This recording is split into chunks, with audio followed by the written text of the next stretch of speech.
negotiation is going on because of the shortage of money. This financial year, don't expect any finalization of the agreement. இப்படி தேசத்தின் பாதுகாப்பில் கூட அக்கறை இல்லாமல் பொறுப்பற்ற முறையில் செயல்பட்டுக் கொண்டிருந்தது அன்றைய காங்கிரஸ் தலைமையிலான ஐக்கிய முற்போக்கு கூட்டணி அரசு.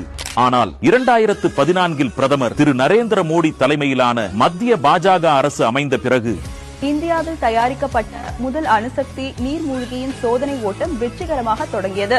இந்தியாவில் தயாரிக்கப்பட்ட முதல் அணுசக்தி நீர்மூழ்கி கப்பல் INS அரிஹன் விசாகப்பட்டினத்தில் நேற்று சோதனை ஓட்டத்தில் ஈடுபடுத்தப்பட்டது. ரஷ்யாவின் S-400 ஏவுகணைகள் 400 கிலோமீட்டர் தொலைவில் வரும் போர் விமானங்கள், ஏவுகணைகள் மற்றும் ஆளில்லாத குட்டி விமானங்களை வழிமறித்து தாக்கி அழிக்கும் திறன் கொண்டவையாகும். இவற்றை வாங்குவது தொடர்பாக இந்தியா ரஷ்யா இடையே ஒப்பந்தம் கையெழுத்தாகியுள்ளது.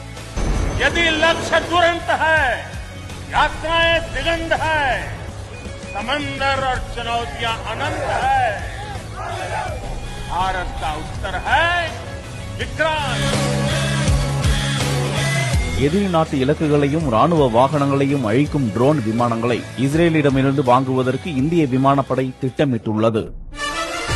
தேசத்தின் பாதுகாப்பில் சமரசம் என்பதற்கு இடமில்லை என்னும் வகையில் அனைத்து பாதுகாப்பு கருவிகளையும் உருவாக்கியதன் விளைவு இன்று பாகிஸ்தான் ட்ரோன்கள் உள்ளிட்ட பயங்கர ஆயுதங்கள் மூலம் நமது பொதுமக்கள் மீது தாக்குதல் நடத்த முயன்றதை முறியடித்து தீவிரவாதிகள் ஒளிந்திருக்கக்கூடிய இலக்குகளை துல்லியமாக கண்டறிந்து தக்க பதிலடி கொடுத்து உலக அரங்கில் பாரதத்தின் பலத்தை பறைசாற்றுகிறது பிரதமர் திரு நரேந்திர மோடி தலைமையிலான மத்திய பாஜக அரசு.